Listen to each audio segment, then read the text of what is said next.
പ്രിയപ്പെട്ട സുഹൃത്ത് നമസ്കാരം. ഇന്ന് ഓഗസ്റ്റ് 9 ലേറ്റസ്റ്റ് കറണ്ട് അഫേഴ്സുമായി ജേഡിസ് കറണ്ട് അഫേഴ്സ്. ഓഗസ്റ്റ് 9 പ്രത്യേകതയുണ്ട്. ക്വിറ്റ് ഇന്ത്യ ഡേയും അതുപോലെ തന്നെ നാഗസാക്കി ഡേയും. വെറും 2 ദിവസം മാത്രമേ ഇനി ഒളിമ്പിക്സിനുള്ളൂ. വരാൻ പോകുന്ന ഓഗസ്റ്റ് 11 തീയതി ഒളിമ്പിക്സിൻ്റെ സമാപനമാണ്. ഇന്നലെ ഇന്ത്യക്ക് നല്ലൊരു ദിവസമായിരുന്നു. സ്പോർട്സ് നാഷണൽ ഇൻ്റർനാഷണൽ ലെവലിലുള്ള ഓരോ കാര്യങ്ങൾ നമ്മൾ അറിയാനുള്ളൊരു ആകാംക്ഷ ഉണ്ടാക്കാൻ ശ്രമിക്കൂ. അത് നമുക്ക് ഓരോ കോമ്പറ്റീഷനിലും എവിടെയും നമുക്ക് നന്നായിട്ട് പെർഫോം ചെയ്യാൻ സാധിക്കും. ജേഡിസ് കറണ്ട് അഫേഴ്സ് ഓരോ ദിവസവും ഏറ്റവും ലേറ്റസ്റ്റ് ആയിട്ടുള്ള കറണ്ട് അഫേഴ്സ് ആണ് നൽകാൻ ശ്രമിക്കുന്നത്. നമുക്ക് ഇന്നത്തെ കറണ്ട് അഫേഴ്സിലേക്ക് പോകാം. 2024 പാരീസ് ഒളിമ്പിക്സിൽ നീരജ് ചോപ്ര പുരുഷന്മാരുടെ ജാവലിൻ ത്രോയിൽ നേടിയ മെഡൽ ഏതാണ്? വെള്ളി. 2024 പാരീസ് ഒളിമ്പിക്സിൽ നീരജ് ചോപ്രയ്ക്ക് ലഭിച്ചിട്ടുള്ള വെള്ളിയാണ്. കഴിഞ്ഞ ഒളിമ്പിക്സിൽ ടോക്കിയോ ഒളിമ്പിക്സിൽ നീരജ് ചോപ്രയ്ക്ക് ഗോൾഡ് ആണ് ലഭിച്ചത്. 89.45 മീറ്റർ എറിഞ്ഞുകൊണ്ടാണ് നീരജ് ചോപ്ര ഈ ഒരു ഈവന്റിൽ സിൽവർ നേടിയിട്ടുള്ളത്. പാകിസ്ഥാന്റെ അർഷാദ് നദീം ആണ് പാരീസ് ഒളിമ്പിക്സിലെ ജാവലിൻ ത്രോയിൽ സ്വർണം കരസ്ഥമാക്കിയിട്ടുള്ളത്. അതായത് ലാസ്റ്റ് 1992 ബാഴ്സലോണ ഒളിമ്പിക്സിലാണ് പാകിസ്ഥാന് മെഡൽ ലഭിച്ചിട്ടുള്ളത്. അതിനുശേഷം ഇപ്പോൾ വീണ്ടും ഈ പ്രാവശ്യത്തെ 2024 പാരീസ് ഒളിമ്പിക്സിൽ പാകിസ്ഥാന്റെ അർഷാദ് നദീം ഒരു പുതിയ റെക്കോർഡ് ഉണ്ടാക്കി. അതായത് 92.97 മീറ്റർ. ഇത് ഒരു ഒളിമ്പിക് റെക്കോർഡ് ആണ്. ആദ്യത്തെ ശ്രമത്തിൽ 91.79 മീറ്റർ എറിഞ്ഞ നദീം രണ്ടാമത്തെ ശ്രമത്തിൽ 92.97 മീറ്റർ ആണ് എറിഞ്ഞിട്ടുള്ളത്. നീരജ് ചോപ്ര 89.45 മീറ്റർ. ഇതിലൂടെ നീരജ് ചോപ്ര ഇന്ത്യയിലെ 5ാമത്തെ ഒരു വ്യക്തിയായിട്ട് മാറി 2 മെഡൽസ് ലഭിക്കുന്ന ഒളിമ്പിക് താരം. ഇതിനു മുമ്പ് Norman Pritchard, Sushil Kumar, PV Sindhu, Manu Bhaker എന്നിവരാണ് 2 മെഡൽസ് ലഭിച്ചിട്ടുള്ള വ്യക്തികൾ. ഇപ്പോൾ 5ാമത്തെ വ്യക്തിയാണ് നീരജ് ചോപ്ര ഒളിമ്പിക്സിൽ 2 മെഡൽസ് ലഭിക്കുന്നത്. എന്നാൽ ഒരേ ഒളിമ്പിക്സിൽ തന്നെ 2 മെഡൽ ലഭിക്കുന്ന വ്യക്തിയാണ് മനു ഭാക്കർ. 2024 പാരീസ് ഒളിമ്പിക്സിൽ ഏത് രാജ്യത്തെ പരാജയപ്പെടുത്തിയാണ് ഇന്ത്യ വെങ്കലം നേടിയത്? സ്പെയിൻ. 2024 പാരീസ് ഒളിമ്പിക്സിൽ ഇന്ത്യ സ്പെയിനിനെ 2-1 പരാജയപ്പെടുത്തിക്കൊണ്ട് ബ്രോൺസ് മെഡൽ കരസ്ഥമാക്കി. കഴിഞ്ഞ ഒളിമ്പിക്സ് അതായത് 2020 ടോക്കിയോ ഒളിമ്പിക്സിലും ഇന്ത്യക്ക് ബ്രോൺസ് ആണ് ലഭിച്ചിട്ടുള്ളത്. ഈ പ്രാവശ്യം വീണ്ടും അത് ആവർത്തിച്ചു. അതായത് ഹർമൻപ്രീത് സിംഗിന്റെ ലീഡർഷിപ്പിൽ ക്യാപ്റ്റൻസിയിൽ ഇന്ത്യക്ക് 2024 പാരീസ് ഒളിമ്പിക്സിൽ ബ്രോൺസ് കരസ്ഥമാക്കാൻ സാധിച്ചു. സ്പെയിനിനെ 2-1 പരാജയപ്പെടുത്തിക്കൊണ്ടാണ് ബ്രോൺസ് നേടിയിട്ടുള്ളത്. 4ാമത്തെ പ്രാവശ്യമാണ് ഇന്ത്യക്ക് ഒളിമ്പിക്സിൽ ഹോക്കിയിൽ ബ്രോൺസ് ലഭിക്കുന്നത്. അതേപോലെ തന്നെ ഒളിമ്പിക്സിൽ ഹോക്കി എന്ന മെൻസ് ഹോക്കിയിൽ ഇന്ത്യക്ക് 13ാമത്തെ പ്രാവശ്യമാണ് മെഡൽ ലഭിക്കുന്നത്. ഈ ഒരു മത്സരത്തിലെ ഏറ്റവും വലിയ പ്രത്യേകത എന്ന് പറയുമ്പോൾ ഇന്ത്യയുടെ ഗോൾ കീപ്പർ ആയിട്ടുള്ള PR ശ്രീജേഷ് വിരമിക്കുന്ന കാര്യം പ്രഖ്യാപിച്ചിരുന്നു. ഇന്നലെയായിരുന്നു അദ്ദേഹത്തിന്റെ ഏറ്റവും ലാസ്റ്റ് ആയിട്ടുള്ള ഒളിമ്പിക്സ് മത്സരം. ഈ മത്സരത്തിൽ സ്പെയിനെ പരാജയപ്പെടുത്തിക്കൊണ്ടാണ് ഇന്റർനാഷണൽ മത്സരത്തിൽ അദ്ദേഹം വിടവാങ്ങിയിട്ടുള്ളത്. ഇന്ത്യയിലെ ഏറ്റവും പരമോന്നതമായിട്ടുള്ള ഖേൽ രത്ന അവാർഡ് നേടിയിട്ടുള്ള വ്യക്തിയാണ് PR ശ്രീജേഷ്. അതേപോലെ തന്നെ പത്മശ്രീ അവാർഡ് കൂടിയാണ് PR ശ്രീജേഷ്. ഇന്ത്യയുടെ ഏറ്റവും പവർഫുൾ ആയിട്ടുള്ള ഒരു ഗോൾ കീപ്പർ ആണ് PR ശ്രീജേഷ്. ഇന്ത്യയിൽ ഏത് ദിവസം ആഘോഷിക്കാനാണ് പ്രധാനമന്ത്രി നരേന്ദ്രമോദി ഹർ ഘർ തിരംഗ ക്യാമ്പയിനായി ഇന്ത്യയിലെ ജനങ്ങളോട് അഭ്യർത്ഥിച്ചത്? സ്വാതന്ത്ര്യദിനം. ജൂലൈ 28 തീയതി ഇന്ത്യൻ പ്രൈം മിനിസ്റ്റർ തന്റെ 112ാമത്തെ മൻ കി ബാത് എപ്പിസോഡിൽ സ്വാതന്ത്ര്യദിനം ആഘോഷിക്കാൻ ഹർ ഘർ തിരംഗ അഭിയാനിൽ പങ്കെടുക്കുന്നതിന് വേണ്ടി ജനങ്ങളോട് അഭ്യർത്ഥിച്ചു. ഹർ ഘർ തിരംഗ അഭിയാൻ എന്ന ക്യാമ്പയിൻ ഇത് തുടങ്ങിയിട്ട് 2 വർഷമായി. ഈ ഒരു ക്യാമ്പയിനിലാണ് ഇന്ത്യൻ പ്രൈം മിനിസ്റ്റർ നരേന്ദ്രമോദി പങ്കെടുക്കുന്നതിന് വേണ്ടി ജനങ്ങളോട് അഭ്യർത്ഥിച്ചിട്ടുള്ളത്. അതായത് ഓഗസ്റ്റ് 9 മുതൽ ഓഗസ്റ്റ് 15 വരെ വീടുകളിൽ ത്രിവർണ്ണ പതാക ഉയർത്താൻ സാധിക്കുകയും അതിന്റെ ഫോട്ടോ എടുത്തതിന് ശേഷം harghar-tiranga.com അപ്ലോഡ് ചെയ്യാൻ സാധിക്കും. ഓഗസ്റ്റ് 15 ശ്രീഹരിക്കോട്ടയിൽ നിന്ന് ഭൗമ നിരീക്ഷണ ഉപഗ്രഹം വിക്ഷേപിക്കാൻ ഏത് വിക്ഷേപണ വാഹനമാണ് ഉപയോഗിക്കുന്നത്? SSLV, small satellite launch vehicle. ഇന്ത്യയുടെ ലേറ്റസ്റ്റ് ആയിട്ടുള്ള ഒരു ലോഞ്ച് വെഹിക്കിൾ ആണ് SSLV. ഇപ്പൊ SSLV എന്ന ലോഞ്ച് വെഹിക്കിളിലൂടെ ഇന്ത്യ ഓഗസ്റ്റ് 15 എർത്ത് ഒബ്സർവേഷൻ സാറ്റലൈറ്റ് വിക്ഷേപിക്കുകയാണ്. ISRO ഇൻഡിപെൻഡൻസ് ഡേ ആഘോഷിക്കുന്നത് ഈ പ്രാവശ്യം SSLV എന്ന ലോഞ്ച് വെഹിക്കിളിലൂടെ എർത്ത് ഒബ്സർവേഷൻ സാറ്റലൈറ്റ് വിക്ഷേപിച്ചുകൊണ്ടാണ്. ഈ ഒരു ലോഞ്ച് വെഹിക്കിൾ ഇന്ത്യ പ്രധാനമായിട്ടും ഉപയോഗിക്കുന്നത് ഒരു കമേഴ്സ്യൽ പർപ്പസിന് വേണ്ടിയാണ്. അതിന്റെ പരീക്ഷണം എന്ന ലെവലിൽ പറയാൻ സാധിക്കും ഇന്ത്യ വളരെ സക്സസ്ഫുൾ ആയിട്ട് പരീക്ഷിച്ചുകൊണ്ടിരിക്കുന്ന ഒരു ലോഞ്ച് വെഹിക്കിൾ ആണ് SSLV. ഇതിന് 500 കിലോമീറ്റർ മുകളിലുള്ള ഓർബിറ്റിൽ ഭ്രമണപഥത്തിൽ 500 കിലോഗ്രാം സാറ്റലൈറ്റ്സ് എത്തിക്കാൻ സാധിക്കുന്ന രീതിയിലുള്ള ഒരു പവർഫുൾ ലോഞ്ച് വെഹിക്കിൾ ആണ്. ഇതിന് ഒന്നിൽ കൂടുതൽ സാറ്റലൈറ്റ്സിനെ എത്തിക്കാനുള്ള കപ്പാസിറ്റി ഉണ്ട്. ലഡാക്കിൽ പർവത് പ്രഹാർ അഭ്യാസം നടത്തിയത് ഏത് സായുധ സേനയാണ്? Indian army.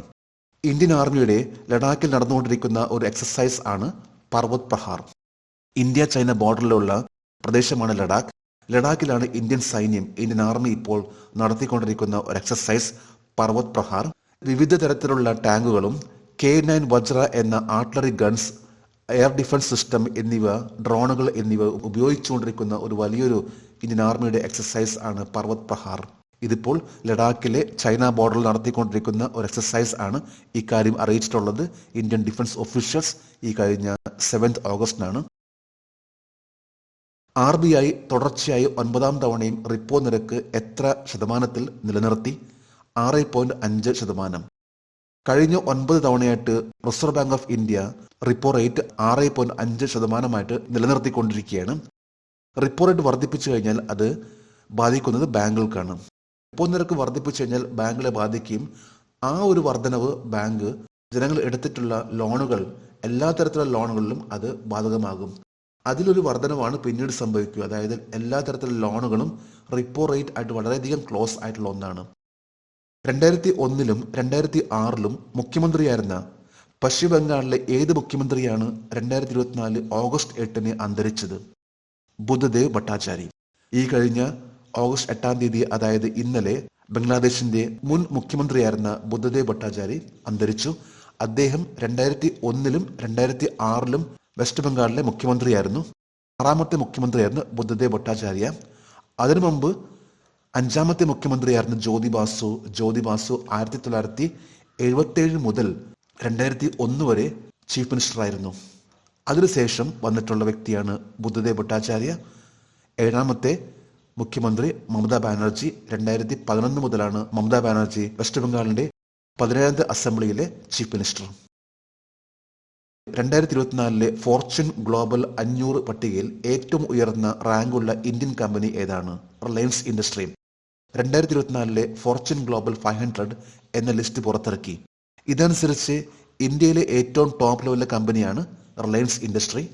റിലയൻസ് ഇൻഡസ്ട്രിയുടെ റാങ്ക് ആണ് 86ാമത്തത്. അതായത് 500 കമ്പനികളിൽ ഏറ്റവും ടോപ്പ് ലെവൽ വന്നിട്ടുള്ള ഇന്ത്യയിലെ ഇൻഡസ്ട്രിയാണ് റിലയൻസ്. 86ാമത്തെ റാങ്ക് ആണ് ലഭിച്ചിട്ടുള്ളത്. കഴിഞ്ഞ പ്രാവശ്യം 88ആയിരുന്നു. എന്നാൽ ഈ പ്രാവശ്യം അത് 86ആയിട്ട് ഉയർന്നു. തൊട്ടുപുറകിൽ നിൽക്കുന്ന ഒരു കമ്പനിയാണ് ഇന്ത്യയിലെ LIC. LIC 107ആയിരുന്നു. എന്നാൽ ഇപ്പോൾ 95ലേക്ക് ആയിട്ട് ഉയർന്നു. ഏറ്റവും ടോപ്പ് ലെവൽ 100 കമ്പനികളിൽ ഇന്ത്യയിലെ റിലയൻസും LICയുമാണ് ഉള്ളത്. 3ാം സ്ഥാനത്ത് IOC 116, state bank of India ആണെങ്കിൽ 178. ബാങ്കുകളിൽ ഏറ്റവും ടോപ്പ് ലെവൽ നിൽക്കുന്ന ഇന്ത്യയിലെ സ്ഥാപനമാണ് SBI. അതേപോലെ ബാങ്കുകളിലാണെങ്കിൽ 2ാമത്തേതാണെങ്കിൽ HDFC ആണ്. 2024 ഓഗസ്റ്റ് 8 കാഠ്മണ്ഡുവിലെ ദശരഥ് സ്റ്റേഡിയത്തിൽ നടന്ന CAVA വനിതാ വോളിബോൾ നേഷൻ ലീഗ് ഫൈനലിൽ ഏത് രാജ്യത്തെയാണ് ഇന്ത്യ പരാജയപ്പെടുത്തിയത്? നേപ്പാൾ. CAVA അതായത് central Asian volleyball association. Central Asian volleyball അസോസിയേഷന്റെ ഒരു മത്സരം, ലീഗ് മത്സരത്തിൽ ഇന്ത്യ നേപ്പാളിനെ പരാജയപ്പെടുത്തിക്കൊണ്ട് കിരീടം കരസ്ഥമാക്കി. സെൻട്രൽ ഏഷ്യയിലെ രാജ്യങ്ങളാണ് Afghanistan, Bangladesh, Bhutan, India, Iran, Kazakhstan, Kyrgyzstan, Maldives, Nepal, Pakistan, Sri Lanka, Tajikistan, Turkmenistan, Uzbekistan. തുടർച്ചയായിട്ട് 2ാമത്തെ പ്രാവശ്യമാണ് ഇന്ത്യക്ക് കവ വനിതാ വോളിബോൾ നേഷൻ ലീഗ് ഫൈനലിൽ വിജയിക്കുന്നത്. ഇന്നലെ ഓഗസ്റ്റ് 8 ഇന്നലത്തെ കറണ്ട് അഫയേഴ്സിലെ ഒരു ചോദ്യമായിരുന്നു, എല്ലാ വർഷവും ഏത് ദിവസമാണ് അന്താരാഷ്ട്ര യുവജന ദിനം ആഘോഷിക്കുന്നത്? ഇതിന്റെ ഉത്തരം 12th ഓഗസ്റ്റ്. 12th ഓഗസ്റ്റ് 2000 ഈ വർഷമാണ് ഇന്റർനാഷണൽ യൂത്ത് ഡേ ആഘോഷിക്കാൻ തുടങ്ങിയിട്ടുള്ളത്. എല്ലാ വർഷവും ഓഗസ്റ്റ് 12ാം തീയതിയാണ് ഇന്റർനാഷണൽ യൂത്ത് ഡേ. ഇന്ത്യയിലാണെങ്കിൽ അത് 12th ജാനുവരിയാണ്. ജെഡിസ് കറണ്ട് അഫയേഴ്സിന്റെ ഇന്നലത്തെ ഈ ചോദ്യത്തിന് മറുപടി നൽകിയിട്ടുള്ള ഓരോരുത്തർക്കും ജെഡിസ് കറണ്ട് അഫയേഴ്സിന്റെ ആശംസകൾ. നമുക്ക് ഇന്നത്തെ കറണ്ട് അഫയേഴ്സ് ഒന്നുകൂടി റിവൈസ് ചെയ്യാം.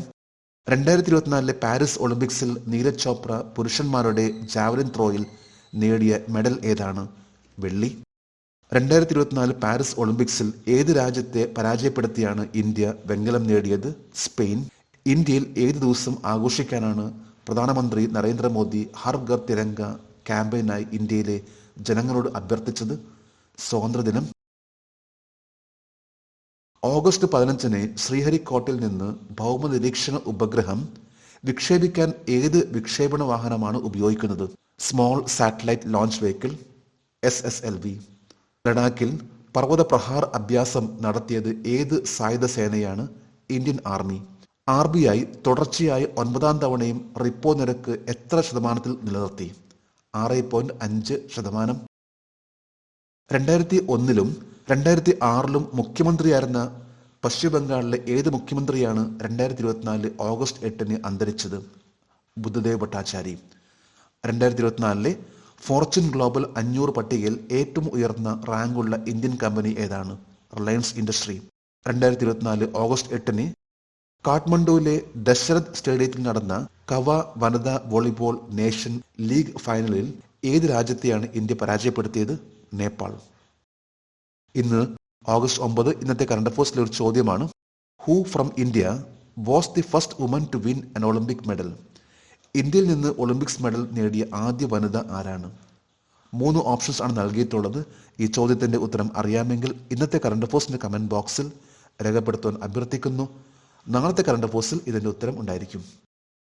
ലേഡീസ് കറണ്ട് അഫയേഴ്സ് ഓരോ ദിവസവും ഏറ്റവും ലേറ്റസ്റ്റ് ആയിട്ടുള്ള കറണ്ട് അഫയേഴ്സ് ആണ് നൽകി വരുന്നത്. ലേഡീസ് കറണ്ട് അഫയേഴ്സിന്റെ ഇന്നത്തെ ഈ വീഡിയോ കണ്ടിട്ട് ഇഷ്ടപ്പെടുകയാണെങ്കിൽ ഈ ചാനൽ സബ്സ്ക്രൈബ് ചെയ്യാനും ഷെയർ ചെയ്യാനും മറക്കരുത്. നമുക്ക് നാളെ വീണ്ടും പുതിയ കറണ്ട് അഫയേഴ്സുമായിട്ട് കാണാം. Thank you very much.